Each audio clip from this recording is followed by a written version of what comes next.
Welcome to another edition of the Best Business Minds, where we interview business leaders and academics that write thought-provoking books. I'm Marc Kramer, a serial entrepreneur who consults with family businesses and entrepreneurs. And currently, I'm teaching entrepreneurship at Vinh University in Hanoi, Vietnam. Today's guest is Grant Muller, author of the book Top of Heart: How a New Approach to Business Saved My Life and Could Save Yours Too. Grant, welcome. I'm so glad to have you, and I really enjoyed your book.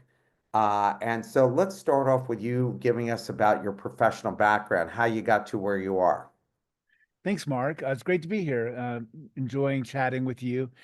Uh, wow, where to start? I suppose the very short version, because I've written the long version, is I started in corporate America in my early 20s.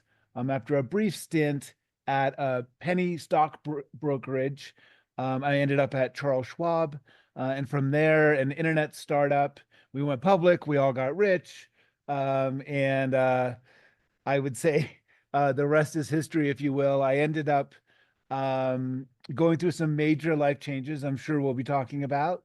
And when I had the opportunity to start all over again, I decided I wanted to be an entrepreneur, but I didn't have the funding to do anything, and I didn't have the background to get the funding. So I decided to become a real estate agent and have been enjoying that journey ever since. And why did you write this book? So, in the process of building my real estate business, I came to understand that that many of us in business have been approaching sales and relationships from the opposite perspective. And so, what I'll say is I was trying my best to be important. I was trying my best to look successful. I was trying my best to show up as how I imagined I should show up to attract clients. And I forgot about showing up as myself. And as I learned how to show up as I really am and to be a human being and treat my clients like human beings, my business suddenly skyrocketed. So I wanted to share that process with others. Also wanted to share a little bit of my story in case I could help somebody who might be struggling. Well, and I think this book was great about that because you got to, on such a personal level. I mean, Yeah, you really you didn't leave anything out. no. Which I think was good because st my students always worry about authenticity. And I actually did a TEDx talk on authenticity. And I think that's like so important today because people become so untrusting, right? Yes, absolutely. So, what emotions did you experience as you transitioned and talk about how you ended up there in South Africa to the US, and how did they shape your identity and sense of belonging in your new environment? Mm. I was born in Cape Town, South Africa. We moved to the US when I was 7, and I was truly a fish out of water. When you're in middle school or high school and you have a funny accent, it can be considered cool. But in second grade, not so much. So I stood out like a sore thumb for that reason and some others, and just didn't connect with my fellow students. And it was fairly traumatic for me. I was truly an outcast, and I'd gone from being kind of surrounded by friends in South Africa to an outcast in the U.S. So it created some trauma, and it's given me a lifelong lesson about the importance of helping everyone feel included. Yeah, I mean, and that's so important today, especially kids are under such pressure today because of the internet. I mean, there are states that are looking to block social media. What's your take on social media and how that's affecting people, especially their personal sense of self-worth? Yeah, I see social media um, as a as it can be one of two things. It can bring us together, or it can create distance between us. And so I think it's about understanding how it's a tool like any other. and it's about understanding how to embrace it and use it for good, rather than to embrace it and use it for evil. And we have that choice as we do with any powerful tools.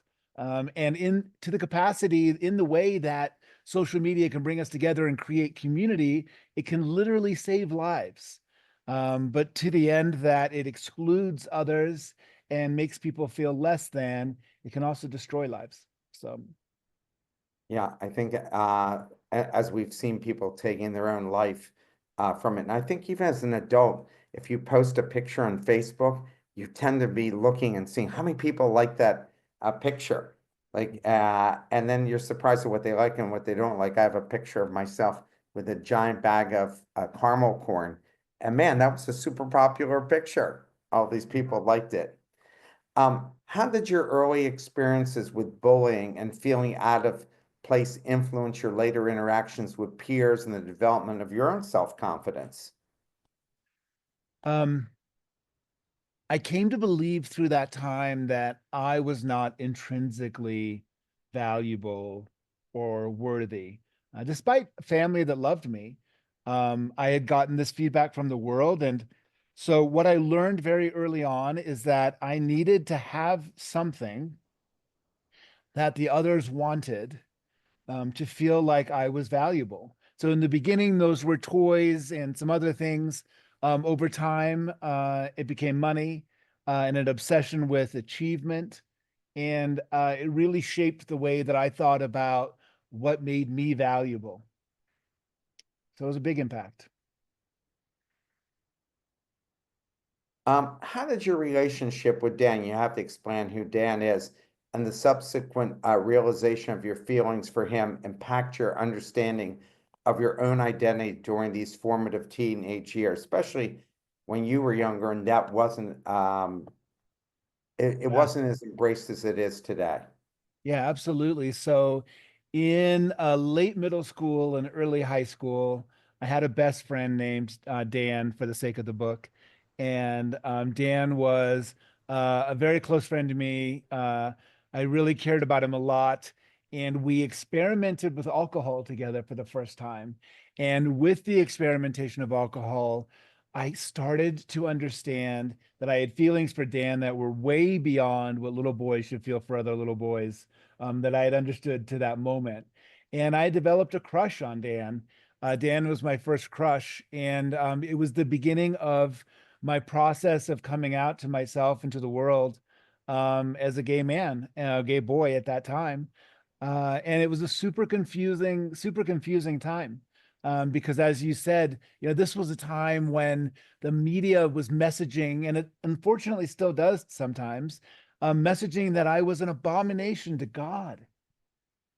We were having major fights in Colorado at the time over gay rights. They were calling gay rights special rights. And I felt less than, and it only further exaggerated my feelings of not belonging. And it only further exaggerated my feelings of being separate from. So, so it was a painful time for me. Yeah, I mean now that's not a as big a deal. I mean, almost everybody has family members that are gay, and nobody blinks anymore really about it, except for in very religious areas of the country. Whereas I've read on CNN and other news sites that's still problematic for people who are highly religious. Yeah, there is still a lot of hate and bigotry in this world, and in the world especially. There are parts of the world that I will not travel to because I am illegal. My relationship is illegal. So that's something to think about. My husband and I were thinking about going to the Maldives for a vacation. But if you do any kind of research about Maldives and their stance towards the LGBTQ community, you'd understand why we wouldn't want to go. Well, it's a conversation for another time because I'm always amazed at all the people who go to church and believe in Jesus Christ and then basically go against all his principles. I would agree with you. Yeah.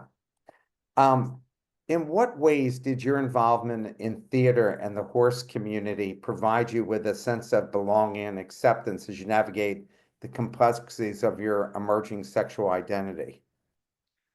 My drive from the very beginning was to find what I could be good at so that I could achieve and be notable, remarkable, and worthwhile. I found that in theater in the beginning. I was naturally gifted as an actor on stage and loved that world. And also fell in love with riding horses, where I was naturally gifted. And so I pursued both of those ends, ended up giving up theater to get very serious about riding horses, and later turned professional as a horse trainer.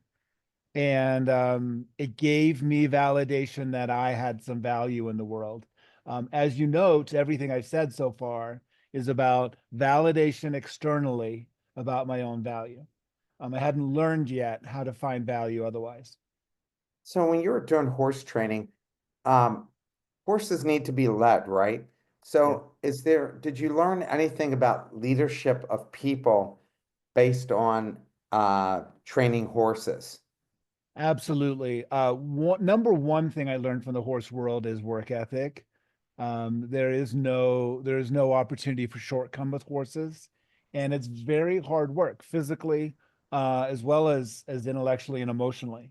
And then as far as leadership goes, horses have keen instincts, and they sense so much. And if you're riding a horse and you're bringing the stress from your drive earlier, or you're bringing anger to the ride, they will feel it and they will resist. And people have senses for that energy too. They're not as well tuned as horses are. But what we carry inside and the energy we bring to anything is of absolute utmost importance. And so horses taught me how to be in tune with that energy. People live who ride horses, right?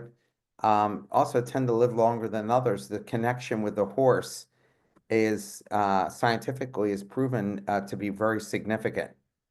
Yeah, absolutely. And it's a I have an incredible bond with my dog. We are best friends, as people talk about their dogs. I love him so much, but there is a spiritual connection between me and my horse. I don't have the words for it, but it's a different level, it's a different place. What don't the common person really understand about horses? Um, I think the biggest thing is that, as you see people riding horses or performing with horses, um, the most interesting thing is that a horse is a prey animal, and it survives instinctually by flight, by running away as fast as possible. And so for a horse to collaborate with you and to work with you, whether in competition or performance of some kind, you can never force a horse to do that against their will. But it's absolutely a magical collaboration for a horse that's driven by fear to put that aside, to trust you and engage with you and collaborate with you. It's like nothing else. I think it's magical for sure. How did your experiences in the horse training and management roles shape your expectations and approach to your career in the stock trading industry? And how has that changed that industry compared to when you got into it? The industry, when I got into it, was in the early 90s. Remember, the 80s was kind of the go-go. Yeah, Um, Gordon. remember the movie Wall Street? Yeah, with Gordon Um, Gecko. yeah. And so in the early 90s, I ended up at a company that was a penny stock firm. I decided that I loved horses for riding, but when it became a career for me, I was riding 14 horses a day, and it was no longer fun. And I had the realization that I didn't love it as a career. So I started all over. I ended up getting this job at a penny brokerage. And if you've seen Wolf of Wall Street, it was that, only seedier. Wow. And yeah, it was pretty bad. And I lasted about 6 months until I was very innocent at the time. I was just 21. And I realized once I figured out some stuff was going on that was really highly illegal, allegedly, I left and got a job at Charles Schwab. The broke and Charles Schwab really um, was at the beginning of what we see now in financial services, a much more professionalized um, fee for service or fee for fiduciary relationship. So I think a lot of things have, I think that investing has been democratized greatly. And Charles Schwab, the man and the company was at the beginning of that change. What emotions and internal conflicts did you face as you began to realize that stockbrokering world you envisioned was filled with unethical practices? You said this place was Yeah. seedier than the ones on Wolf on Wall Street. Yeah. And how did that impact your sense of self and belonging? I never felt like I belonged there. It was like, a locker room environment, high testosterone, lots of just unbelievably crude jokes and language and attitudes. So I never felt like I belonged there. It was just another example of a place where I didn't belong. And when I went to Schwab, things were much more professional and it was a more corporate environment with an HR and all those things. Um, I found the same crudeness. I found the same stuff. It was just it had a white collar veneer. So it was interesting to go from the one to the other and know that, it was still the same locker room environment. It was just hushed at Charles Schwab. It was just a more gentle racism, sexism, homophobia. We're at the penny brokerage firm, it was out in the open. In what way did your relationship with Leslie, your mentor, you have to explain who that is, influence your leadership style and approach to navigating the challenges you faced in corporate environment that became increasingly focused on metrics over customer service? Leslie was a beautiful leader for me. She gave me opportunities that I would say I really wasn't ready for yet. So she helped me believe in myself before I believed in myself. She really cared for me before I cared for myself. And she showed me what's possible in corporate America. I loved her ethics. She showed me how to play the political game at a big corporation while still being true to herself. She taught me about the value of process and systems. She showed me what's possible when we lead others well. She was just the best leader I could have ever imagined working for as I was cutting my teeth in that industry and in my role in the career. And she also helped me with some deeper questions I wasn't ready to understand yet. I remember telling her I wanted to be a vice president and a millionaire by 30. And I remember her asking me, what will change when you're a vice president and a millionaire by 30? And now I know that I wanted those things so that I could feel like I was valuable and worthy. And I believe she knew that then. I just wasn't ready to understand that yet. But she really showed me how to move through that political environment that was so focused on ridiculous metrics, but do it with grace. So she managed up so beautifully, and I learned that lesson from her. A good lesson to be learned, and you don't really know that until you're much older. Yes, it took a long time for me to figure that out. How did you transition from a structured corporate environment, Charles Schwab, to a fast-paced, chaotic world of a startup? And tell us about that startup and affect your sense of identity and belonging, especially in relation to your previous job experiences. So Leslie ended up leaving Charles Schwab, and when she did, she was replaced by a corporate manager from the outside who valued degrees and where you went to school over merit. And I knew that my time there was running short. And I ended up being recruited to an internet startup. They were Silicon Valley backed, and they had a headquarters in Silicon Valley.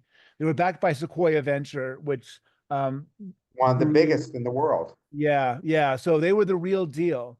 And I went to my interview, and the CEO said, "Well, you work for Schwab. You must be smart. They hired smart people." And he hired me. That was the interview. And he said, "Show up to work next week." And so I did. And it was at this colleague's apartment. They didn't even have offices yet. And I said, "Hi, I'm the new head of service." And they said, "That's great. We don't have clients. So you're also the head of sales." And I said, "What am I selling?" And they said, "We don't really have a product yet. Here's our market. Go find our first 100 beta clients and see what they'd like, and we'll build it." And so that was the beginning, and it was super chaotic. There was no structure. And within a few months, we moved into an actual office. Within a year, we went public. Uh, and when we went public, everything changed. Everything became bureaucratic all of a sudden. We went from no structure to only structure. We went from the world, anything is possible in the world to it's only possible if you get all the correct requisitions signed by the right people. And I started just hating my job. Isn't that when people think we're professionalizing the business, Yeah. right? I mean, that's what investors who are mostly finance types think, oh, we're finally professionalizing this business, but it's really sucking the life out of it. Yeah, exactly. Yes. And also when we went public, I remember the night we went public on the stock market. I was sitting in my fancy condo overlooking the skyline of Denver, thinking, well, I'm a millionaire. I think I was 27 at the time. Uh, this isn't giving me the feeling that I thought this was going to give me. I have everything I've ever wanted, and I'm miserable. I'm alone. I don't like who I am. I don't even know who I am. And that was the beginning of a major crisis for me. And you're evolving. I mean, at that age, you're still evolving as a person. Yes. What impact did your experiences with alcohol and drugs during this time have on your personal relationships and overall well-being? And how did they intertwine with your professional ambitions? So I had been drinking heavily since high school to medicate myself. I wasn't happy with who I was. I didn't feel great about being gay. I didn't feel like I belonged, and alcohol was a great answer for me. And then in the year 2000, over New Year's Eve, just after we'd gone public, I was in a hotel suite in San Francisco, and we were pre-gaming for the New Year's Eve party, the huge, New Century party. And at one point, a friend put some cocaine out on the coffee table. I'd never tried it before, and I was pretty drunk already, and I tried it. And within a week, I was using cocaine every single day. I came back to Denver. I found a place to buy cocaine. I ended up with my first dealer, and I was using it every day. Within a few months, I was asked to leave the internet startup. I had become incredibly erratic. My weekends would stretch from Saturday to Sunday to Monday to Tuesday, and then it would start again on Thursday. I was barely working. I was just an incoherent mess. And unfortunately, I had so much money that I could just buy as much as I wanted to use. It's amazing, unbelievable that I never had a heart attack, stroke, or died. I mean, there were times when I used so much that I would be standing up and I would just fall flat on my face. And that's a Well, lot. You have to snort a lot of cocaine to do that. since being gay wasn't as embraced then as it is now, was that were you conflicted about how you were supposed to present yourself to the world?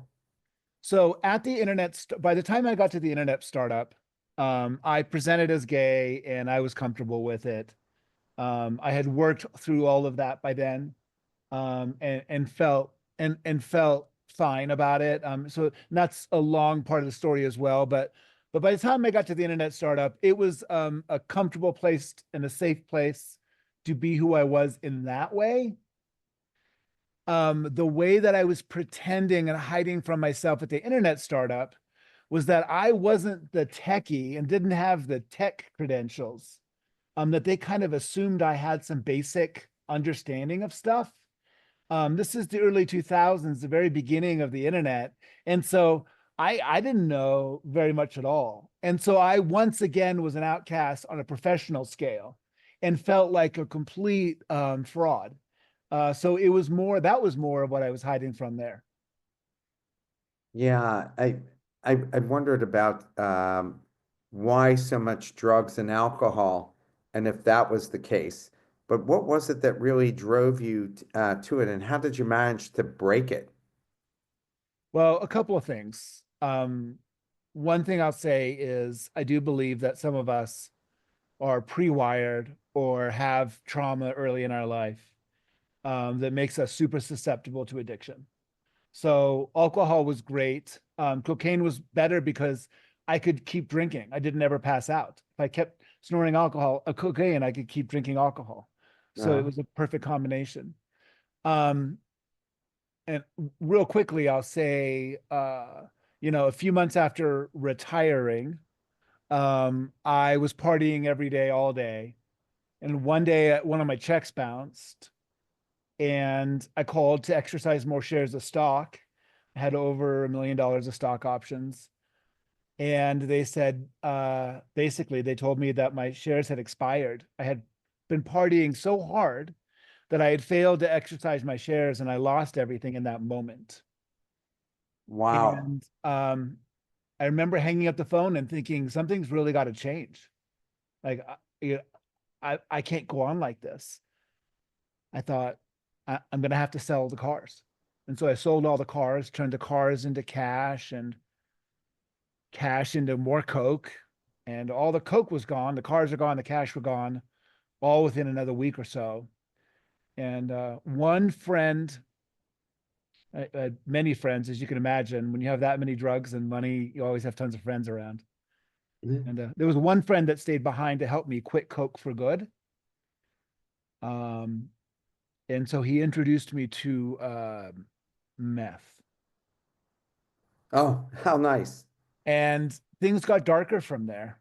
So within a few months, I was evicted. I was foreclosed on, lost that place, and ended up on the streets homeless, selling drugs to fund my use of drugs. And spent about the next 8 years um, struggling. So then you asked, how did I get through that? It got bad enough that at the very end, I was hiding in a crack house from a gang leader who wanted to hurt me badly. He had gang members looking all over the city for me. I owed him money. And I don't know about you, if you ever been between a rock and a hard place. And I couldn't stay in the crack house because I had to get drugs and there were no drugs there. There were no drugs left there. And so I had to leave to get drugs to live, but I couldn't leave because then they'd find me and kill me. And so I gave up and I called my family and got help. And unfortunately, I relapsed again. It's in the book. It's a longer story that we have time for here, but I ended up disappearing again. And again, I ended up giving up. I ended up going to rehab. I got lucky. I went to about $30,000 worth of rehab on a scholarship, which was some divine intervention. And the last time I used drugs or alcohol was February 20th, 2008. So about Wow. 16, almost 17 years now. Um, but Congratulations. but the answer for you is that I gave up because I was forced to. it wasn't because I found some beautiful spiritual awakening and pulled myself up by the bootstraps. My choice was get killed by the gang leader or go to prison for 4 years. And so I chose prison for 4 years and I turned myself in. And again, through divine intervention, I got to go to rehab instead of prison, which it's in the book, but it's Yes. unbelievable that I got so lucky. In what ways did your relationships with others change as your substance use increased? And how did this impact your perception of friendship and connection during this pivotal period in your life? Uh, there was no such thing as friendship while I was on meth. There were people that I had positive relationships with where we used each other mutually in one way or another, I guess. Um, and I ended up with some real genuine friendships, maybe a couple, but I could not act as a friend in those moments because I only had one operating mechanism, and that was where do I get more drugs now? That was the priority. I remember one day, as an example, something was coming out of my nose. And I noticed I was sneezing. And then I noticed I would breathe in and out and notice some tightness in my chest. And I realized I had a cold. And I was so crazy, so out of this world, so out of my brain. I didn't even notice I had a cold. It's a common cold. We get it all the time. Oh, I sneeze. I feel funny. The only way I knew was just these outward appearances. That's how disconnected from reality I was. Um, there is there's another there's another plane. There's another reality. There's a secret society that so many people don't realize exists. I share with people when I speak on stage to pay attention to that kid with the skateboard that seems to be hanging around the mall outside in the cold. Sometimes they're just kids playing, but oftentimes they're kids that have nowhere else to go, that don't have a home to go to. There are so many people that are experiencing homelessness that are invisible to us because they're sleeping on couches or sleeping out of view, not just in tents right in front of us. There are so many people struggling with addictions that you would have idea, no idea. Every time I get off stage, people come to me from all walks of life and say, I'm struggling with this, or this. I have used meth in some of the most beautiful hotels and penthouses and mansions all over this town. And it exists that drugs and alcohol exist everywhere, right? Yeah, it does. I mean, in Vietnam and the other Asian countries I've been to, you don't see homelessness like you see in the richest country in the world, Yeah, or drug abuse like you see in the richest country in the world.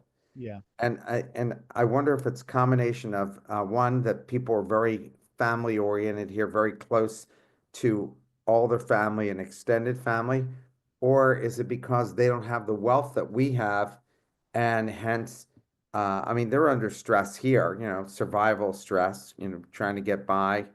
I mean, Vietnam is not a wealthy country, but they're not also a really poor country. But what do you attribute that to? That there's so many people who have drug problems. Is it genetic? Is it environmental? It could be all of the above. But what do you think it mostly is? I think almost always addiction is um, the solution to a problem. Now, it's not a healthy solution, but addiction is a solution. It's solving a problem. And the problem is usually some kind of trauma and disconnection. But we all have addictions. All addiction is, or let's just use drugs. Drugs is just an extreme example of trying to change our inner state, the inside of us, by doing something, by looking to the outside, right? So think about my early life. I was trying to change the way I felt about myself by making more money, trying to change the inside from the outside. So I have always, from the very beginning, tried to change the way I feel inside from the external world.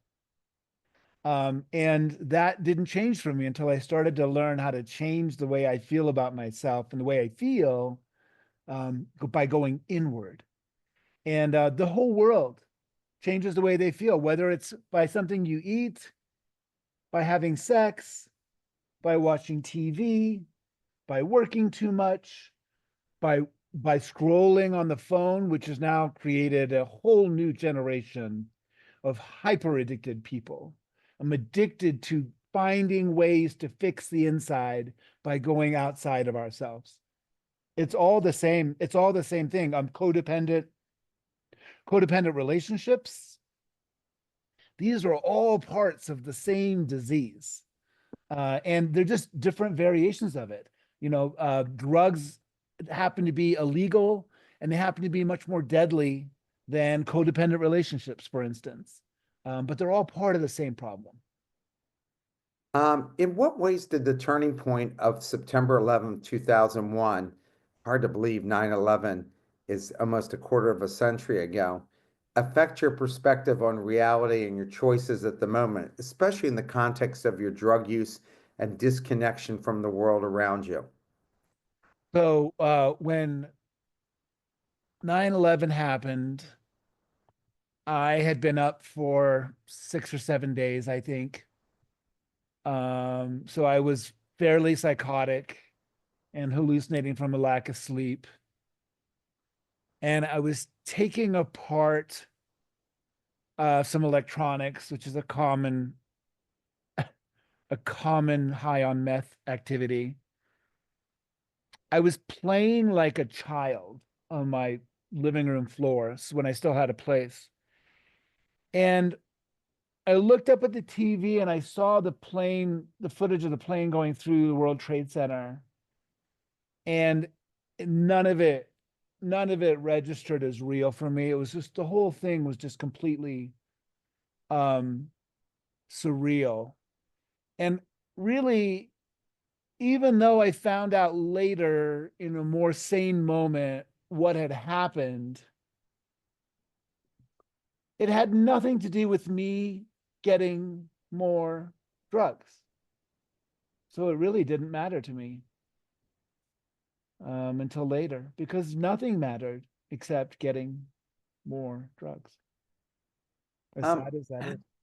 how did the gradual decline from self-sufficient lifestyle, millionaire, to homelessness affect your self-perception and sense of identity? And what emotions did you grapple with during that downturn? And how did your parents interact with you? In some ways, it was a shocking change. I very quickly went from traveling and staying in five-star hotels to no longer being welcomed in those same lobbies. Um, from really living, uh, like I said, an invisible life. Going from, being able to buy any food I wanted, to walking out of the grocery store, with food without paying for it to get fed. So it was shocking in that way. However, I think deeply inside, I felt that I was getting what was right. My self-worth again had been validated. I don't belong. Oh, it is true. I'm not worthwhile. This is what I should have. And so that was still the mindset, I think, unconsciously that I had. My family tried desperately to help. Um, and eventually I had to cut them off completely because I didn't want to change. I didn't want to hurt them further. And then toward the end, I had to cut them off because of it was very, very dangerous um, for them to be anywhere near me because I had people that wanted to hurt me badly. So I had to, really, really cut them off completely, which of course broke their hearts. How'd you reconcile with them? Um, it was as soon as I wanted to get better and go to rehab, they were there for me. I'm very grateful for that. I went to Minnesota for rehab directly from jail. And my sister, my mom, and my dad all flew to Minnesota for a family day in therapy. And I got a chance to make some amends to them there. And then later through the 12-step process, got to make some deeper amends to them. And I'm grateful for a great relationship with them.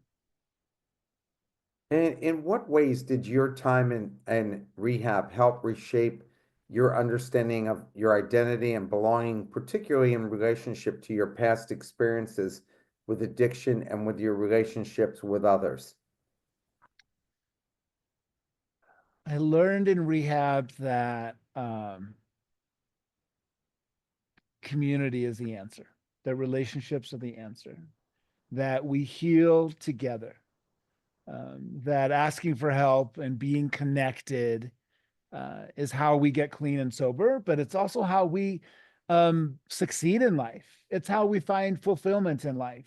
And of course, there's uh, so much science that shows that really what keeps us alive the most is connectedness, that disease comes from being disconnected.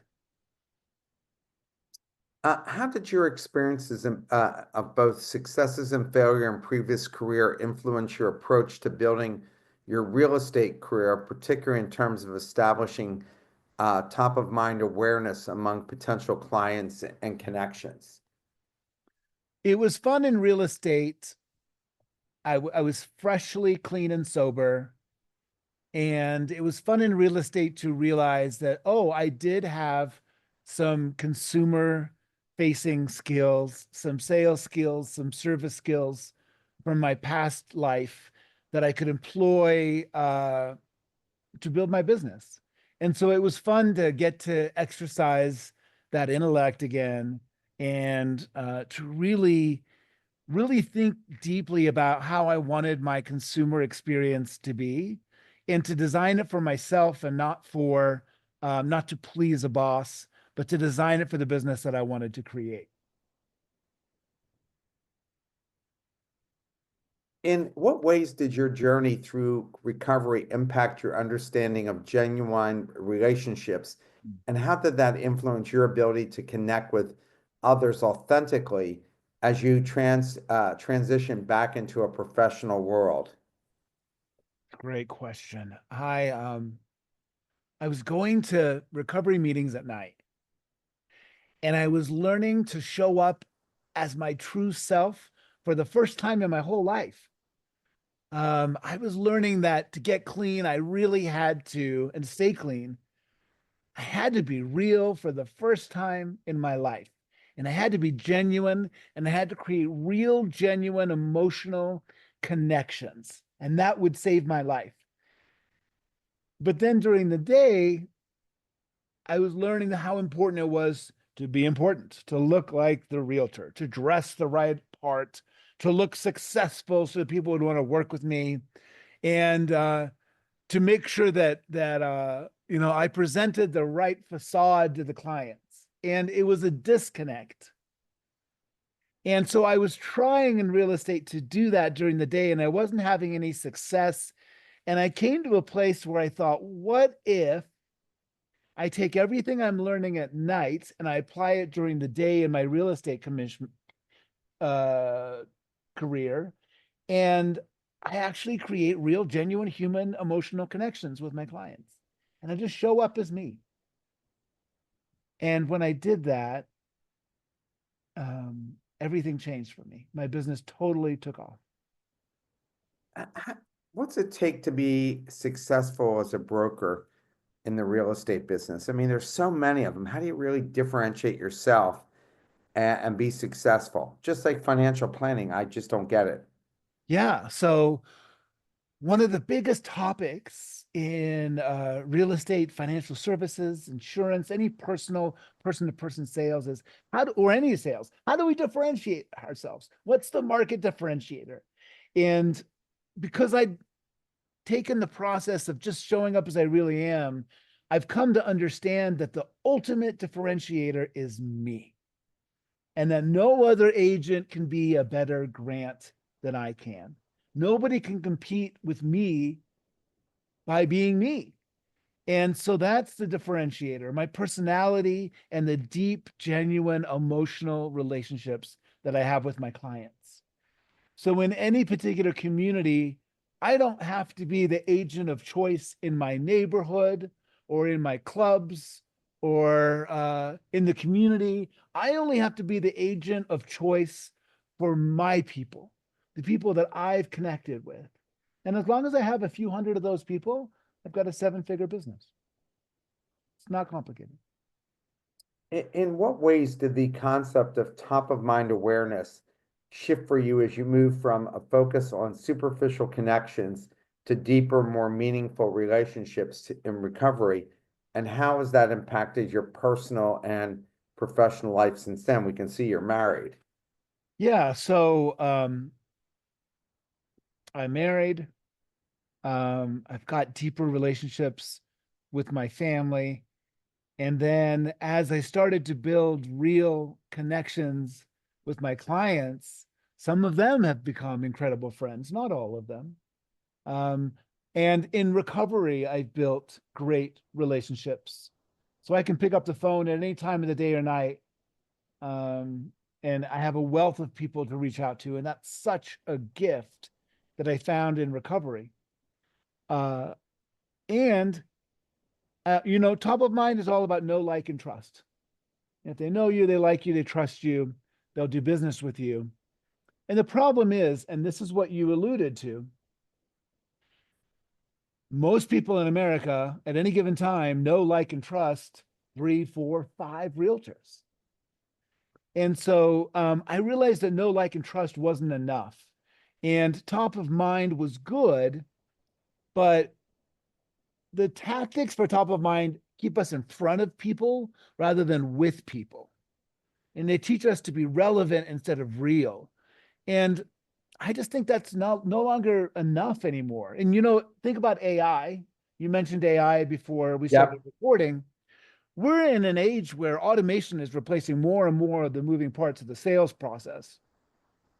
And I think once that transformation is complete, all that's going to be left for us is our ability to forge real, heart-centered human connections. And so that's why I've took things from top of mind to top of heart. And top of heart is just about bringing humanity back to business. It's just about um, bringing humanity back to the sales and the service and the leadership in business. Because business relationships really aren't separate from personal relationships. All relationships, they come from the heart first, not the head. How did your understanding of authenticity and building relationships evolve as you transitioned from transactional mindset to a top of heart perspective? And what practical steps did you take to integrate the mindset into your daily life and business? Great question. From a practical perspective, the number one piece, and I think anybody in business, sales, marketing, leadership, service, um, the message is to go from transactional to relational. So instead of what I want, it's about what they want. Instead of thinking about our relationships in business being bound by the length of the transaction, allowing the relationships to be to supersede the transaction. So for me, when a client buys a house or sells a house with me and the closing happens and I get paid, that's not the end of the relationship. I consider that the beginning of the relationship. And as soon as a person has bought a house with me, let's take it from a practical perspective. As soon as we close as a purchase, on a house and they now are a homeowner with me, they become an opportunity for a listing, for a sale. It might be 8, 9, 10, 11 years from now, but I take the long approach. And I've built that relationship so far upstream that when my clients reach out to me to sell their house, I'm the only one they reach out to. I don't interview or compete because my clients reach out to me because I've been there all along the way. So the practical steps I take are really swimming upstream, being there for them before they need me in a professional capacity. As you navigate the challenges of rebuilding your life, how did you reconcile the pressure to maintain a professional persona with the need to be genuine and true to yourself, especially in a sales-driven environment? There is nothing to reconcile. The sales process happens when I am genuine and I show up as I really am. There is no either or proposition. I don't have to pretend to be anything to make a sale. In fact, the more real I am, the more money I make. It's so beautiful. So I don't have to pretend to enjoy spending time with people I don't want to spend time with. I just choose not to have them as my client. So it's become super well integrated. Question from the audience. How did you make your team to be like you? I've one of my greatest goals is to be an example of what's possible. And quite frankly, when I sit down with agents that are working with me, I show them my numbers, I show them what I do, and I show them how lovely it is to live a genuine, authentic life and how lucrative it is too. So I teach them what I just taught you, that it doesn't have to be an either or scenario. Now, being authentic doesn't mean an excuse to be crude.